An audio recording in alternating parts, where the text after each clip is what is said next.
Good morning, class. Before we start anything else, kindly pick up some pieces of paper under your chair. Done? Then let us pray. Anna kindly lead a prayer and to be followed by Hannah for the word of wisdom.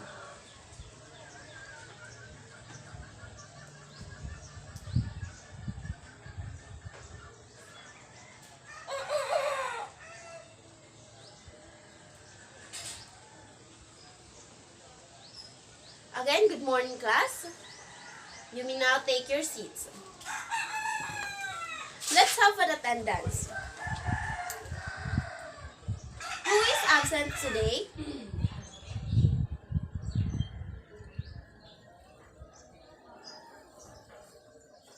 Very good, class. You have an 100% of attendance. Before we proceed to our lesson for today, I will show you a picture, then you will guessing what's on the picture, enable you to have an idea what our lesson for today. So here's the picture.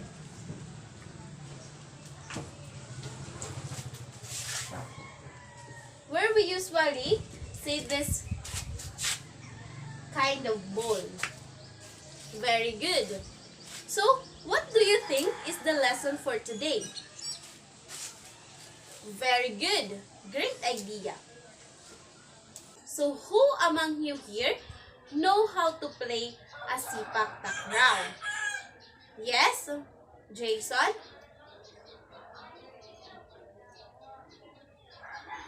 Okay. Sipak takraw is a sport played primarily in Southeast Asia, especially in the Philippines, Malaysia, and Thailand. Sipak is a Malay word that means kick or smash, and takraw is a Thailand word that means rattan ball. The fundamentals are simple and similar to volleyball. Only the players kick the ball over the net instead of using their hands. Sipak takraw is governed internationally Sipak Takraw Federation, formed in 1988. And the Philippine Sipak Takraw teams is made of veteran and youth players. The first rule for modern Sipak Raga was formed in 1829 by the Siam Sport Association, which added the volleyball-style net several years later, around 100 years later in 1935. Sipak Raga was played on a badminton court with a net during a Jubilee celebration. After World War II, 3 individuals were given the distinctions of being the fathers of modern Sipak Takraw, which is Hamid Maiden, who put together rule sets, Muhammad Abdul Rahman, one of the best Sipak Raga players of the time, and Syed Yaqub. The game became increasingly popular not only on its own merits but also as an excellent training game for football or soccer. And did you know that Sir Viliano Aquino Paris Jr. considered as the father of the Sipak Takraw in the Philippines? Paris brought the sports of Sipak Takraw in the country in 1981 and was the first president of the Philippine Amateur Sipak Takraw Association under the umbrella of the Philippine Olympic Committee, Philippine Sports Commission. He also served as physical education teacher and sports chief of the Division of City Schools Manila until his retirement in 2002. The first official Sipak Takraw tournament was organized in Penang on May 16, 1945.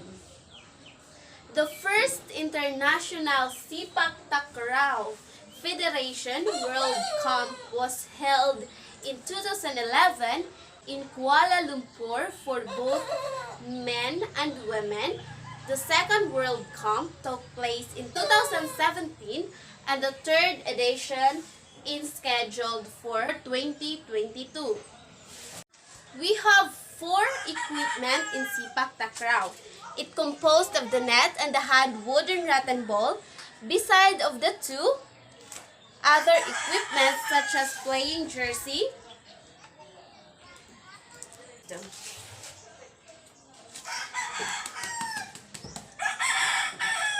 This is the ball considered as the most essential equipment of the game. The ball is spherical in shape and usually made of synthetic fiber. In some cases, a hand-woven layer is also used. Initially, the ball was made of the rattan stripes, which were gradually replaced by synthetic stripes.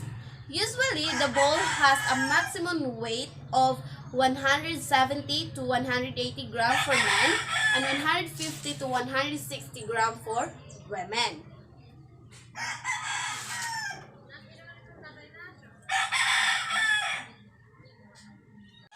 Next is the net. The net used in the game is usually made of ordinary cord or nylon with the 6 to 8 centimeter mesh and is usually heavier and stronger than badminton net in order to provide better impact when the ball hits it. The net shall be 0.7 meters with a maximum length of 6.1 meters.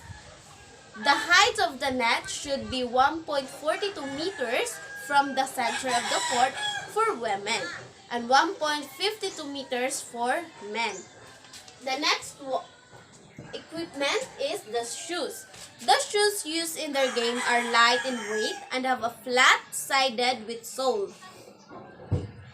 It has a good grip on both indoor and outdoor surfaces and has a sole inside for supporting the high impact of constant jumping and landing.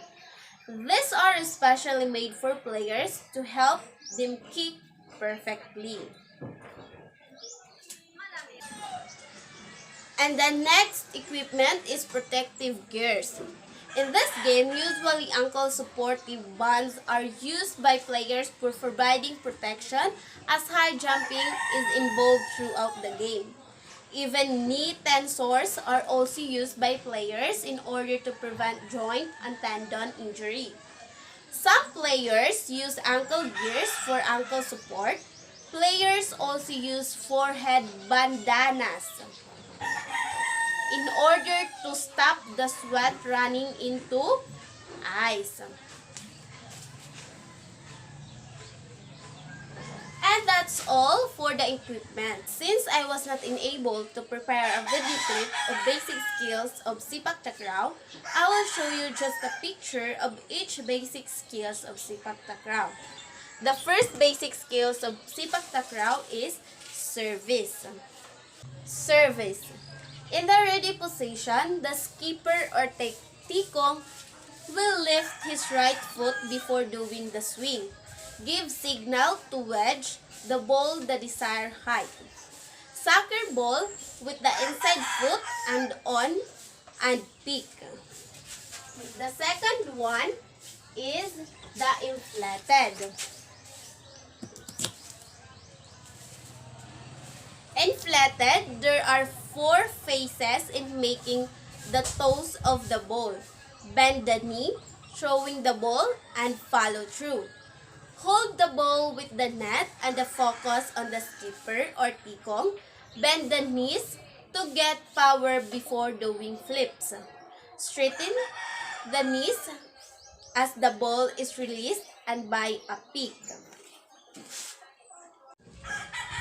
The third one is lure. The lure is three phases involved in the lure of self-ready position.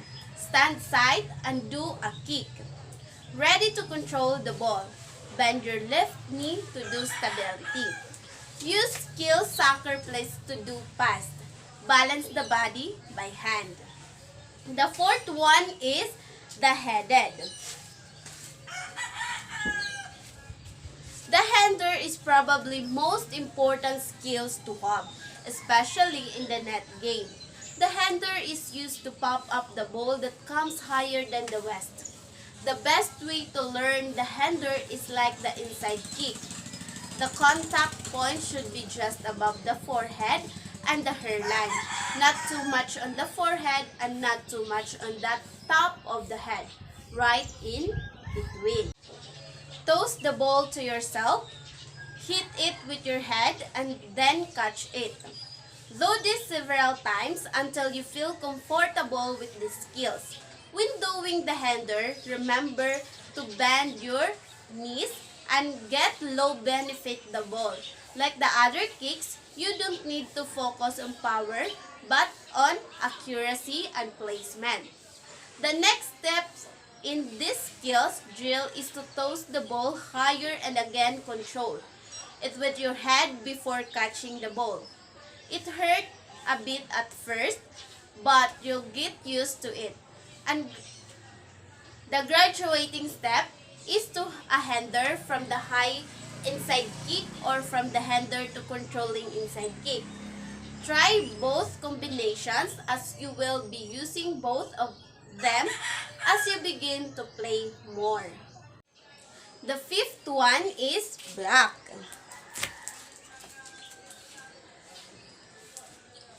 Blocking the ball is a skill to ensure the flaming made by opponent to repulse.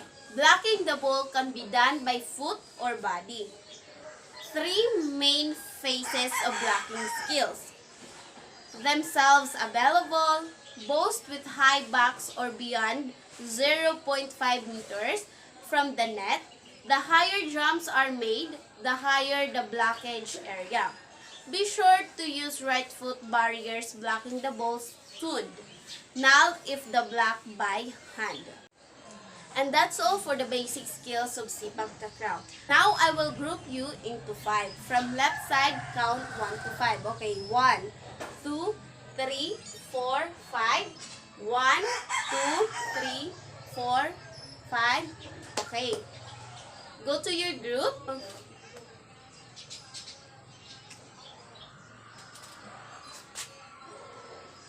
Since we have 5 basic skills in Sipak Takraw, each group will execute the basic skills of Sipak Takraw. The first group is the service, the second group is inflated, the third is lure, the fourth is hander, and the fifth is blocking.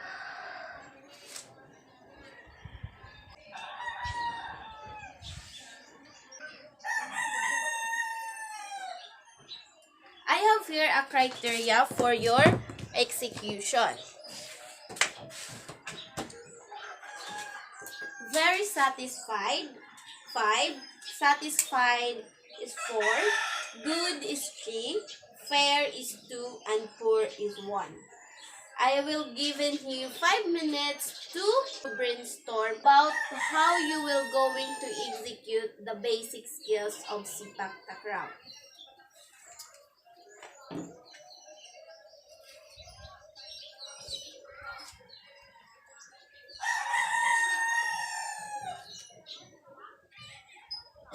Okay, time's up.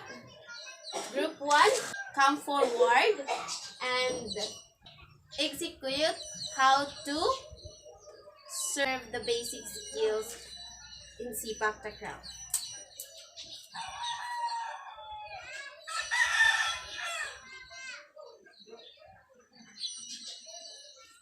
Alright, very good. Thank you. You may now take your seats. Group 1. Okay, group 2. Come forward.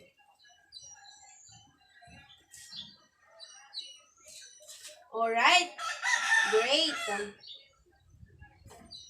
Group 3, come forward. Very good. Group 4. Group 5. Alright, very good class. You did it successfully. You execute it properly. But before I end this session, I will discuss first the basic kicks of Sipak Takraw, which is very important in playing Sepak Takraw. First is know the basic skills.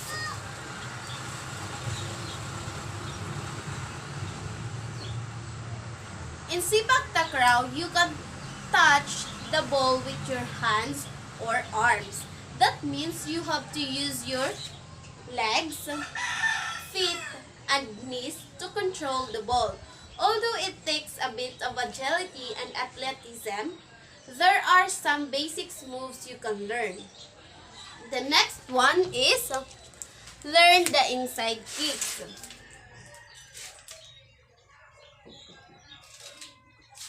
The inside kick is probably the most important skill to learn because it's the one you'll use the most. This is used to control the ball. You can also use this kick for good spikes.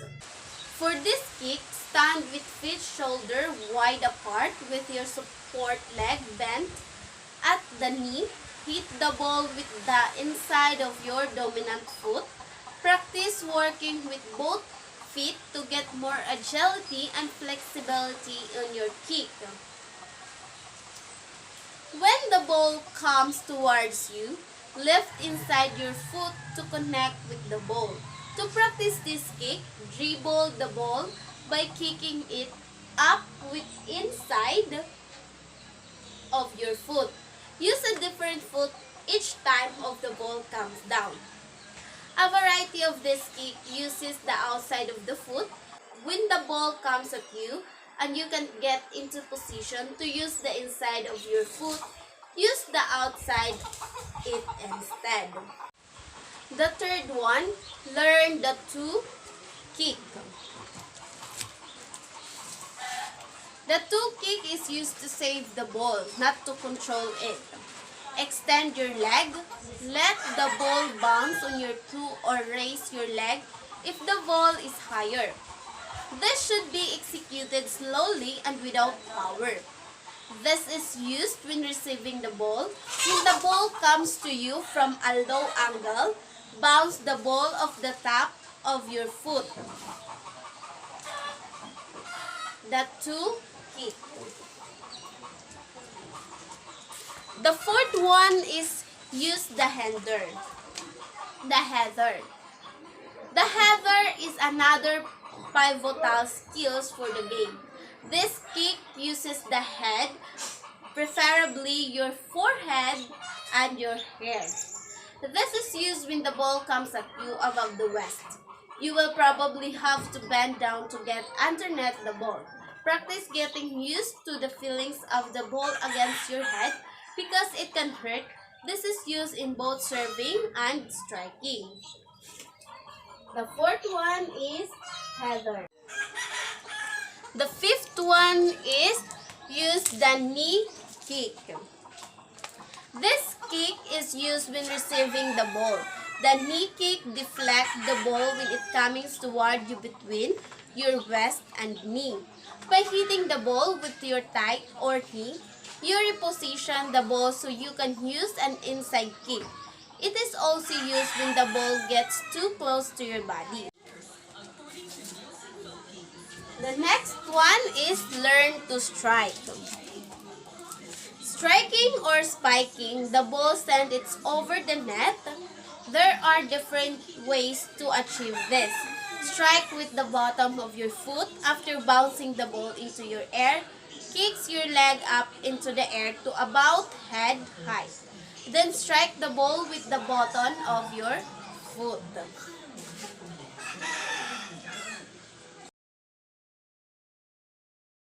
The last one is use the chest and shoulders. You can use any body part except the arms and hand when playing Sepak Takraw. You can use the chest and shoulders to bounce the ball off when trying to get it into proper play position. The last is chest and shoulder. So class, what was the lesson for today? Very good. It's all about Sepak Takraw, the basic skills of Sepak Takraw, the basic kicks, the importance of sepak takraw in playing? Very good. Work, sportsmanship.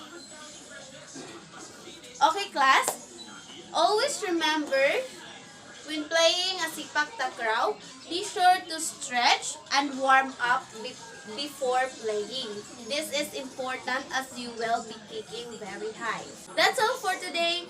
Goodbye, class.